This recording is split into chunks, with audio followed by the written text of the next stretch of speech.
চারিদিকে বিশাল মরুভূমি আর তার মাঝে সবুজ সতেজ পৃথিবীর একটা লুকানো ছোট্ট ঘনকের অংশ। তার থেকেও বড় কথা, সেই ঘনকের অংশের মধ্যে একটা পরিবার না জানি কত বছর ধরে বসবাস করছে। আর এই ব্যাপারটা আমেরিকার সৈনিকদের চোখে পড়া মাত্রই তারা তাদেরকে উদ্ধারের কাজ শুরু করে দেয়। কিন্তু উদ্ধারের পর শেষটা যে এতটা ভয়ঙ্কর হবে সেটা এই সিনেমা হলে বসে থাকা দর্শকরাও ভাবতে পারেনি। তো চলুন এই গল্পের সুন্দর শুরু থেকে ভয়ঙ্কর শেষটা ভিডিও স্ক্রিপ্ট না করে দেখে নিই। তার আগে শুধুমাত্র একটাই রিকোয়েস্ট করব, আপনি যদি আপনার ফ্যামিলিকে মন থেকে ভালোবেসে থাকেন তাহলে অবশ্যই আমার ফ্যামিলি মানে আরপিবি স্টোরিকে সাবস্ক্রাইব করে অবশ্যই ভিডিওটি লাইক করে আমাদের পাশে থাকবেন। তো চলুন আজকের গল্পটি শুরু করি। গল্পের শুরুতে একজন লোক তার ছেলের সঙ্গে খুব মজা করে খেলছিল। সেই ছেলেটি খেলতে খেলতে বাইরে দৌড়ে যায়, যেখানে গাড়ি ধাক্কায় সে মারা যায়। হঠাৎ একজন সেনা কর্মকর্তা জেগে ওঠে। সে কোনো কাজে হেলিকপ্টারে যাচ্ছে। আসলে বেনের ছেলে একটি গাড়ি দুর্ঘটনায় মারা গেছে। এরপর বেন এমন স্বপ্ন দেখতে থাকে এবং বেচারাও খুব কষ্ট পায়। তার স্ত্রীও বেনকে তালাক দিয়েছে, কেন কি তাদের ছেলের দায়িত্বহীনতার জন্য বেনকে দায়ী করেছে তিনি। এরপর হেলিকপ্টারটি এমন এক স্থানে অবতরণ করে যা একটি নির্জন মরুভূমি। প্রায় 100 মিটার দূরে কোনো জীবন্ত প্রাণী দেখা যায় না। এখানে বেনের পুরনো বন্ধু তাকে স্বাগত জানায়। তারা দুজনেই অনেক বছর আগে একটি মিশনে একসাথে কাজ করেছিল। তার বন্ধুর নাম ড্যানি। বেন জিজ্ঞাসা করে কেন এই মরুভূমিতে তাকে ডাকা হয়েছে। ড্যানি অবাক হয়ে জিজ্ঞাসা করে বলে, তোমাকে কিছু বলা হয়নি? বেন বলে, না, আমাকে কিছু বলা হয়নি। আমাকে বলা হয়েছিল যে এটি একটি গোপন অভিযান, তাড়াতাড়ি চলে এসো, এবং আমি এসে পৌঁছেছি। ড্যানি বলে যে পাইলট প্রশিক্ষণ চলছে এবং তারপরে একজন পাইলট এই জায়গাটি প্রদক্ষিণ করেছিলেন এবং তিনি একটি আশ্চর্য জিনিস দেখতে পেলেন। তখন বেন বললেন, আশ্চর্য কি দেখলেন তিনি? তখন ড্যানি বেনকে বললেন, আপনি নিজের চোখে এটি দেখতে যাচ্ছেন। এই বলে তিনি তাকে এগিয়ে নিয়ে যান এবং সেখানকার দৃশ্য দেখে বেনের অবস্থা আরো খারাপ হয়ে যায়। মরুভূমির মাঝখানে একটি আয়তক্ষেত্রাকার আকৃতি দেখা যায়, যার ভিতরে সবুজ গাছপালা এবং ঘরবাড়ি রয়েছে এবং মনে হয় যেন মরুভূমির মাঝখানে অন্য একটি পৃথিবী দেখার জন্য একটি জানালা খুলে দেয়া হয়েছে, প্রায় একটি প্রবেশ পথের মতো। ড্যানি বেনকে প্রবেশ পথের কাছে নিয়ে যায়। সে বলে যে সেই অন্য পৃথিবীতে একটি ছোট্ট ছেলে তার কুকুরের সাথে আনন্দের সঙ্গে খেলছে। ড্যানি একটি হেলমেট খুলে সেই প্রবেশ পথে ছুঁড়ে মারে, কিন্তু মনে হচ্ছে যেন কোনো শক্তি তাকে প্রবেশ পথের ভিতরে যেতে বাধা দিচ্ছে এবং হেলমেটটি তার সাথে ধাক্কা খেয়ে পড়ে যায়। কেনি বলে যে আমরা কেবল এই প্রবেশ পথের ভিতরে দেখতে পারি, কিন্তু এর ভিতরে যেতে পারি না এবং আমরা সেই লোকেদের কথোপকথনও শুনতে পাই না। এখন যখন বেন সেই পোর্টালে হাত রাখে তখন তার খুব অদ্ভুত লাগে এবং সে বলে যে এটি একটি তড়িৎ চুম্বকীয় ক্ষেত্র। তখন বেন জিজ্ঞাসা করে, ঠিক আছে, আমাকে একটা কথা বলুন, এই মরুভূমিতে এটি কিভাবে তৈরি হয়েছিল? ড্যানি বলে যে তোমাকে এটা জানার জন্য ডাকা হয়েছে। সর্বোপরি তুমি একজন সেনা বিজ্ঞানী, কিন্তু তাদের প্রধান এই পোর্টাল সম্পর্কে ব্যাখ্যা করে যে এটি কেবল একটি আয়তক্ষেত্র নয়, বরং এটির আকৃতি ঘনকের মতো। আমরা ভিতরে যা দেখতে পাচ্ছি তার একটি মডেল তৈরি করেছি। আমরা এই ঘনকের কোনো দিক থেকে ভিতরে দেখতে পাচ্ছি না। কোনো শক্তি আমাদের ভিতরে যেতে বাধা দিচ্ছে এবং যতদূর আমরা দেখেছি সেই বাড়িতে 5 জন লোক বাস করে, একজন মহিলা, তার 2 সন্তান এবং সম্ভবত তাদের দাদু দিদা। তারা একে অপরের সাথে কথা বলে, কিন্তু আমরা তাদের কথোপকথন শুনতে পাই না। এখন এইসব শোনার পর বেন বলে যে এটি খুব সহজ ব্যাপার, কেননা তুমি একজন ঠোঁট পাঠককে ডেকে আনো। তারা ভিতরে কি আলোচনা করছে তা তারা খুঁজে বের করবে। প্রধান বলেন যে আমাদের সেনাবাহিনীর কোনো ঠোঁট নেতা নেই, সিআইএ তে কিছু ঠোঁট নেতা আছে। তখন বেন বলে, তাহলে তো ভালোই হয়েছে, সিআইএ কে ফোন করুন এবং তাদের একজন ঠোঁট নেতাকে এখানে ডাকুন, এতে সমস্যা কি? তখন প্রধান বলেন, না বেন, আমরা এটা করব না। আমাদের সেনাবাহিনী এই পোর্টালটি শনাক্ত করেছে এবং বর্তমানে কেউ এই সম্পর্কে জানে না। আমরা চাই যে আমরা নিজেরাই এই পোর্টাল এবং এর ভেতরের জগতের সম্পর্কে গবেষণা করি এবং নিজেরাই এটি সম্পর্কে একটি সিদ্ধান্তে পৌঁছাই। কোনো অবস্থাতেই এটি সিআইএ এর কাছে ফাঁস করা উচিত নয়, অন্যথায় তারা হস্তক্ষেপ করবে এবং তারা সমস্ত অনুসন্ধানের স্বীকৃতি পাবে। আমরা চাই যে এই বিস্ময়ের সত্যতা খুঁজে বের করার জন্য আমাদের সম্পূর্ণ কৃতিত্ব দেয়া হোক, অর্থাৎ সেনাবাহিনী এটি পাবে। ইতিমধ্যে প্রধানের একটি ফোন আসে এবং বেন জানালার ভিতরে তাকায়। যেখানে সাদা পোশাক পরা একজন খুব সুন্দরী মহিলাকে দেখা যায়। তাকে দেখার সাথে সাথেই বেন তার প্রেমে পড়ে যায় এবং তাকে আরো কাছে দেখার জন্য সে পোর্টালের কাছে যায়। তারপর সেই মহিলার ছেলে কুকুরের সাথে খেলতে খেলতে সোজা বেনের দিকে ছুটে আসে। এখন বেন তাকে জড়িয়ে ধরার চেষ্টা করে, কিন্তু সে অদৃশ্য হয়ে যায় এবং কিছুক্ষণ পরে আবার ফিরে আসে। এর মানে হলো বেন আমাদের জগতে আছে এবং ওই পোর্টালের থেকে যা দেখা যাচ্ছে তা অন্য কোনো জগতের এবং পোর্টালের মাধ্যমে এই সেনাবাহিনীর লোকেরা সেই পৃথিবীর কেবল একটি অংশ দেখতে পাচ্ছে। সেই ছেলেটি সেই অংশ থেকে বেরিয়ে গিয়েছে এবং যখন সে সেই দৃশ্যমান অংশে ফিরে আসে, বেন তাকে আবার দেখতে পায়। সেই মহিলাকে হাসতে এবং তার ছেলের সাথে খেলতে দেখে বেনও তার ছেলের কথা মনে করে এবং সে বলতে চায় যে সে একসময় তার পরিবারের সাথে কতটা খুশি ছিল, কিন্তু এখন সে সম্পূর্ণ একা। বেনের মনে একটা আশা জাগে যে আমি যদি এই পোর্টালের ভেতরে যেতে পারি তাহলে আমি সেই মহিলা এবং তার ছেলের সাথে পরিবারের মতো সুখী থাকব। তার মুখে দুঃখ দেখে ড্যানি জিজ্ঞাসা করে যে তোমার কি হয়েছে বন্ধু? তখন বেন বলে, তুমি জানো যে আমার ছেলে আর নেই, এটা একটা দুর্ঘটনা ছিল, কিন্তু আমার স্ত্রী আমাকে বলে যে এটা আমার ভুল ছিল। আমি শান্তিপূর্ণ জীবনযাপন করতে চেয়েছিলাম, কিন্তু এখন আমি আমার জীবন হারিয়ে ফেলেছি। তাই ড্যানি তাকে সান্ত্বনা দেয় এবং বলে যে জীবন অবশ্যই বদলে যাবে, তুমি সাহস রেখো বন্ধু। তারপর দুই বন্ধু কুলারের মধ্য দিয়ে হোটেলের ভেতরের দৃশ্য দেখে। সেখানে দুটি বাচ্চা এসে চেয়ারধারী এক বৃদ্ধের পাশে বসে। মনে হচ্ছে এটা তার দাদু হবে। দাদুর কাছে একটা বই আছে এবং মনে হচ্ছে যে এই বাচ্চাদের একটা গল্প বলছে এবং বাচ্চারা খুব খুশি হয়ে শুনছে। ড্যানি বলে যে হয়তো সেই বইটি বাইবেল। আমার মনে হয় সেই পৃথিবীতে মানুষের যিশুতে বিশ্বাস করা উচিত।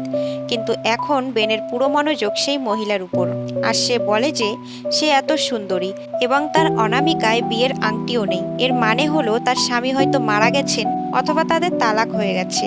আমি তাকে খুব পছন্দ করতে শুরু করেছি। হঠাৎ একটা বিস্ফোরণ হলো।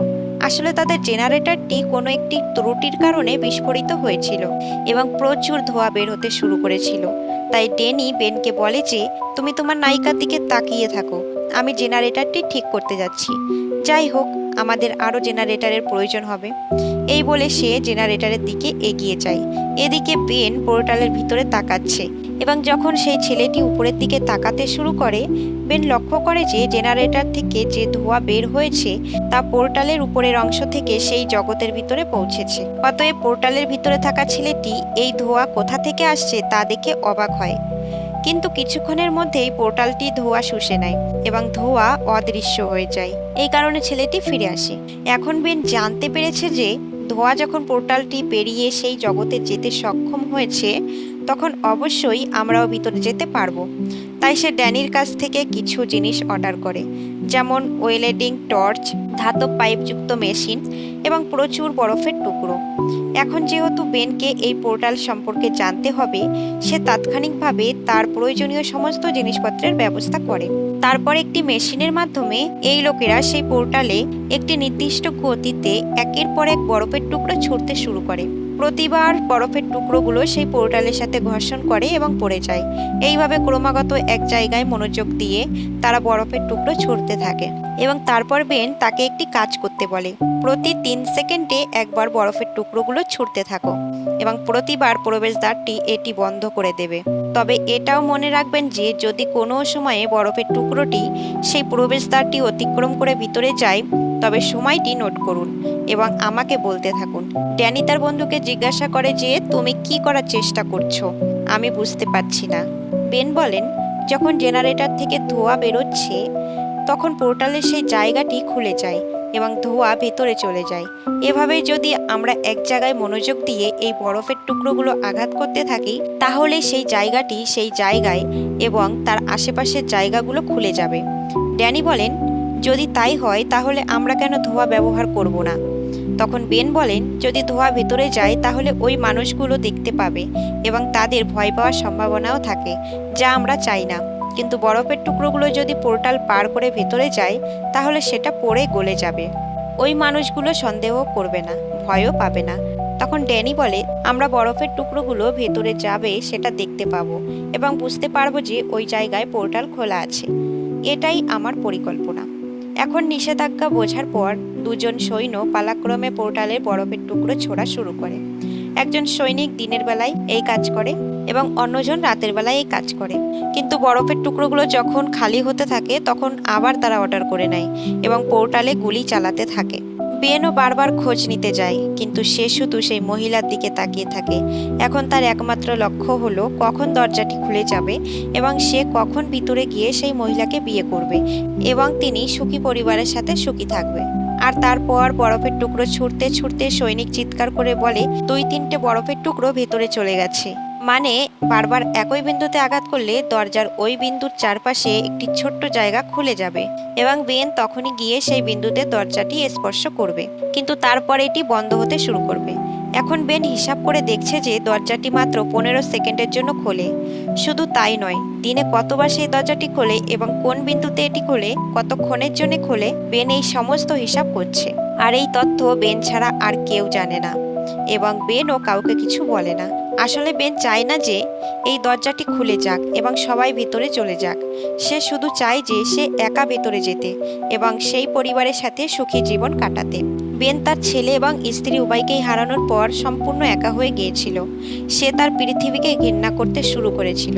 সেই কারণেই সে পোর্টালের ভেতরে যে পরিবারটি দেখেছিল তার জন্য আকুল হয়েছিল। এই উদ্দেশ্যে সমস্ত তথ্য সবার কাছ থেকে সে গোপন রাখে। আর এটি সেই রাতের ঘটনা যেই রাতে বেন সেই পোর্টালের কাছে যায়। অন্য জগতে সন্ধ্যা হয়ে গেছে এবং সেই মহিলাটি একটি দোলনায় বসে আছে। তাকে দেখে বেন মনে করে যে সে খুশি, কিন্তু তবুও তার ভিতরে কিছু দুঃখ রয়েছে। সম্ভবত সেও তার স্বামী হারানোর পর একাকিত্ব বোধ করছে। সে মনে করে যে আমি যদি ভিতরে যেতে পারতাম, আমি তার সঙ্গী হতাম এবং তাকে অনেক খুশিতে রাখতাম। এইসব ভাবতে ভাবতে বেন খুব আবেগপ্রবণ হয়ে ওঠে এবং সিদ্ধান্ত নেয় যে আমি কোনোভাবে পোর্টালের ভেতরে যাব এবং এই মহিলাকে বিয়ে করব। বেন সারা রাত ঘুমাতে পারে না। সে কেবল সেই মহিলার কথা ভাবতে থাকে। এখন বেন তার সম্পর্কে আরও জানতে চায়, কিন্তু যতক্ষণ না সে ওই লোকেদের কথোপকথন শুনতে সক্ষম হয় ততক্ষণ সে সেই পরিবারের সম্পর্কে কিছুই জানতে পারবে না। এটাই হলো সমস্যা। এবং এই কারণে বেন CIA কে ফোন করে এবং একজন লিবারেট রিডারের জন্য অনুরোধ করে, যেখানে তার প্রধান স্পষ্টভাবে অস্বীকার করেছিলেন যে যে কখনোই এটি কাউকে জানানো যাবে না। আর যখন প্রধান এই সব কথা জানতে পারে তখন তিনি বেনকে খুব ধমক দেয় এবং বলে যে আমার আদেশ কেন অমান্য করেছো। যখন CIA আমাকে ফোন করেছিল আমি কিছু অজুহাত দেখিয়ে বিষয়টি এড়িয়ে গিয়েছিলাম। এখন একটা কথা মনোযোগ দিয়ে শোনো, এই আবিষ্কারটি কেবল মার্কিন সেনাবাহিনীর। আমি অন্য কাউকে এর কৃতিত্ব নিতে দেব না। বুঝতে পেরেছো? যা কিছু খুঁজে বের করতে হবে আমরাই খুঁজে বের করব। কিন্তু এখন আমি জানি যে তোমার কারণে আমার উদ্দেশ্য ক্ষতিগ্রস্ত হবে। সেই জন্যই আমি তোমাকে এখনই এই মিশন থেকে সরিয়ে দিচ্ছি। যখন পরবর্তী হেলিকপ্টার আসবে তখন তুমি এখান থেকে চলে যাবে এবং তুমি যদি বাইরের জগতের কাছে এই বিষয়ে একটিও শব্দ বলো, আমি তোমার জীবন নরক করে দেব। বুঝতে পারলে? আর যতক্ষণ তুমি একা আছো এই তাঁবুতেই থেকো। তারপর প্রধান ড্যানিকে এই বেনকে গ্রেপ্তার করতে বলে। বেনকে একাই তাঁবুর ভিতরে শুয়ে থাকতে হয় এবং একজন সৈনিক বাইরে পাহারা দিচ্ছে যাতে বেন বাইরে না আসতে পারে। বেন যখন চোখ বন্ধ করে তখন সে কেবল সেই মহিলাকে এবং সেই অন্য সুখের পৃথিবীকে দেখতে পায়। ড্যানি বেনের সাথে দেখা করতে আসে এবং বলে যে তুমি প্রধানের আদেশ কেন অমান্য করেছো, এটা তুমি অনেক ভুল করেছো। এখন তোমার বিরুদ্ধে তদন্ত শুরু করা হবে। যাই হোক, আমরা ক্রমাগত বরফের টুকরো ছুঁড়ে মারছি, যার কারণে মাঝে মাঝে সেই দরজাটি খুলছে এবং কিছুক্ষণ পরে বন্ধ হয়ে যাচ্ছে। তুমি কি সেই দরজাটি খোলা এবং বন্ধ করার কোনো প্যাটার্ন দেখেছো? বেন অনেক আগেই সেই প্যাটার্নটি আবিষ্কার করেছিল, কিন্তু সে কিছু না বলে শুয়ে পড়ে। এখন তার মনোভাব দেখে ড্যানি বলে যে যদি তোমার কারোর সাথে কথা বলার ইচ্ছা হয় তাহলে আমাকে বলো, আমি ব্যবস্থা করতে পারি। কিন্তু বেন এরও কোনো উত্তর দেয় না। তাই ড্যানি সেখান থেকে চলে যেতে শুরু করে, কিন্তু তারপর বেন শুধু উঠে বলে বিদায় ড্যানি। কিন্তু ড্যানি বুঝতে পারে না যে সে কেন তাকে বিদায় জানাচ্ছে। সে জানে না যে বেন সেই দরজাটি অতিক্রম করে অন্য জগতে যাওয়ার সিদ্ধান্ত নিয়েছে। সৈন্যরা ক্রমাগত বরফের টুকরো ছুঁড়ছে এবং বেন তার ঘড়িতে সময় দেখছে। কেবল বেনই জানে কখন দরজাটি খুলবে। এখন সে সেই সৈনিককে ডাকে। এখন বেন সেই সৈনিককে কোনো এক অজুহাতে ডাক দেয় এবং তার পিঠে জোরে আঘাত করে তাকে অজ্ঞান করে দেয় এবং অন্যদিকে বরফের টুকরো ছোড়া চলতে থাকে এবং হঠাৎ একটি বরফ সেই পোর্টাল পেরিয়ে ভিতরে চলে যায়। মানে দরজা খুলে গেছে এবং সেটা 15 সেকেন্ডের জন্য। তখন সৈন্যরা চিৎকার করে বলে যে দরজা খুলে গেছে। সঠিক সুযোগ পেয়ে বেন দরজার দিকে ছুটে যায় বাকি লোকেরা তাকে ধরার চেষ্টা করে, কিন্তু সে তাদের সকলের হাত থেকে পালিয়ে দরজার কাছে যায় এবং অবশেষে দরজার খোলা অংশ থেকে সে অন্য জগতে ঝাঁপ দেয় এবং তারপর সেই দরজা কয়েক সেকেন্ডের মধ্যেই বন্ধ হয়ে যায়। বেন সেই অন্য পৃথিবীকে খুব সুন্দর দেখতে পায় এবং সেনাবাহিনীর সৈন্যরা বেনকে দেখতে পায়, কিন্তু বেন তাদেরকে আর দেখতে পায় না। বেন সেই পৃথিবীর প্রকৃতির প্রশংসা করে এবং তারপর সেই মহিলাটি তার পরিবারের সাথে যেখানে থাকে সেই বাড়ির দিকে তাকায়। সেই মহিলাটিও বেনকে দেখে এবং সে অবাক হয়ে ভাবে এখানে সে কিভাবে এলো। সে বেনকে দেখতে শুরু করে। ড্যানি, প্রধান এবং অন্যান্য সৈন্যরা অবাক হয়ে সেই সব দেখে। বেন সেই মহিলার কাছে যায়, সেও বেনের কাছে আসে। তার চোখেও ভালোবাসা দেখা যায়। মনে হয় সে খুব একা ছিল এবং সে বেনকে দেখে মনে করে সে সঙ্গী খুঁজে পেয়েছে। দুজনেই কাছে এসে একে অপরের হাত ধরে। বেন খুব খুশি কারণ সে এই অন্য জগতে নতুন জীবন পেয়েছে। বেন খুব ভালোবাসার সাথে তার দিকে তাকায় এবং তাকে চুমু খেতে যায়, কিন্তু তারপর যা ঘটলো তা পোর্টালের বাইরে থাকা সৈন্যরা দেখে সবাই অবাক হয়ে যায়। সেই মেয়েটির মুখ এতটা বড় হয়ে গেছিল যে সেটা আর জিজ্ঞাসা করার দরকার নেই। তার দাঁত দেখতে দৈত্যের দাঁতের মতো। সে বেনের উপর হামলা করে এবং কামড় দিয়ে খেতে শুরু করে এবং এটি দেখে প্রধান এবং অন্যান্যরা হতবাক হয়ে যায়, কিন্তু তারা বেনের সাহায্য করতে অক্ষম। এখানে মহিলাটি বেনের ঘাড়ে কামড় দেয় এবং তার রক্ত চুষতে শুরু করে। বেনকে টুকরো টুকরো করে খেতে থাকে। বাইরে থেকে সৈন্যরা বেনের দিকে গুলি চালায়, কিন্তু কোনো লাভ হয় না, কারণ বেন যেই সমস্ত তথ্য জানতো দরজা খোলার সময়, এর ধরন ইত্যাদি তাদের কাছ থেকে গোপন রেখেছিল। তাই তারা জানে না যে এই দরজা আবার কখন খুলবে। যে লোকটি ভিতরে গিয়েছিল একটি সুখী জীবনের আশায়, সেই দানবদের হাতে মারা গেল। আর হঠাৎ করেই সেই দাদু সেই পরিবারটিকে কিছু একটা লক্ষ্য করে এবং হাত নাড়ে। তারপর সেই প্রবেশদ্বার, সেই ছোট্ট ঘনকের পৃথিবীটা সেখানেই অদৃশ্য হয়ে যায়। সেনাবাহিনী লোকেরা বুঝতে পারে না যে সেই দ্বার কোথায় গেল, কিন্তু একটা জিনিস তারা স্পষ্টভাবে বুঝতে পারে যে পোর্টালের মাধ্যমে তারা যা দেখেছিল তা এই পৃথিবীর মতোই আরেকটি পৃথিবী, যেখানে মানুষ বাস করে। কিন্তু সেই মানুষগুলো স্বাভাবিক নয়, বরং নরখাদক দানব। তাদের সুন্দর পৃথিবী দেখে বেন প্রলুব্ধ হয়ে সেখানে চলে গেল, কিন্তু এখন সব শেষ। এখন সৈন্যরা সেই পৃথিবী দেখতে পাচ্ছে না। তারা দানব জগতের দাদুকে দেখায়। দাদুর সংকেতের সাথে সাথে পোর্টালটি অদৃশ্য হয়ে যায় এবং সম্ভবত পোর্টাল সম্পর্কে অনেক কিছু তার বইতে লেখা থাকে। এখন সেনাবাহিনীর করার মতো আর কিছুই অবশিষ্ট রইল না, তাই তারা তাদের মিশন পুরস্কৃত করে চলে যায়। এখানে আবার দানবদের পৃথিবী দেখানো হয়েছে, যেখানে দানবের দাদু তার ঘড়ি দেখে তার নাতিকে কিছু সংকেত দেয়। তার সংকেত বুঝতে পেরে তার নাতি বেনের অবশিষ্ট মাংস খায় এবং তার পায়ের হাড় তুলে প্রবেশ পথে আঘাত করতে শুরু করে। তার মানে তারা সেনাবাহিনীর সৈন্যদের দেখতে পাচ্ছে, যে প্রবেশ পথ দিয়ে সৈন্যরা প্রথমে দানবদের জগৎ দেখতে পেত, কিন্তু দানবরা তাদের দেখতে পেত না। এখন সেই প্রবেশ পথ দিয়েই এই দানবরা সৈন্যদের দেখতে পায়, কিন্তু সৈন্যরা তাদের দেখতে পাচ্ছে না। অর্থাৎ এখন এই দানবরা আমাদের পৃথিবী দেখতে পাচ্ছে।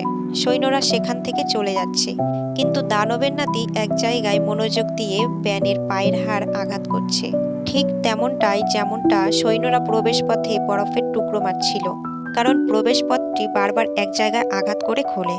তাই এখন এই দানবেরা প্রবেশ পথের কিছু অংশ খুলতে সক্ষম হবে এবং অবশ্যই দানবদের জগৎ থেকে আমাদের পৃথিবীতে আসবে, কারণ বেনকে খেয়ে অর্থাৎ মানুষের মাংস খেয়ে তারা একটি দুর্দান্ত স্বাদ পেয়েছে এবং তারা চুপ করে থাকবে না। তারা জেনে গেছে যে আমাদের পৃথিবীতে এমন আরো অনেক মানুষ আছে। আর এই গল্পটি এখানেই শেষ হয়ে যায় বিপজ্জনক ভয়ঙ্কর পরিণতির সাথে। তো বন্ধুরা, গল্পটি কেমন লাগলো অবশ্যই কমেন্ট করে জানাবেন, আর অবশ্যই ভিডিওটি লাইক করে চ্যানেলটি সাবস্ক্রাইব করতে একদমই ভুলবেন না। Thank you so much. দেখা হবে আবার কোনো গল্পের সঙ্গে।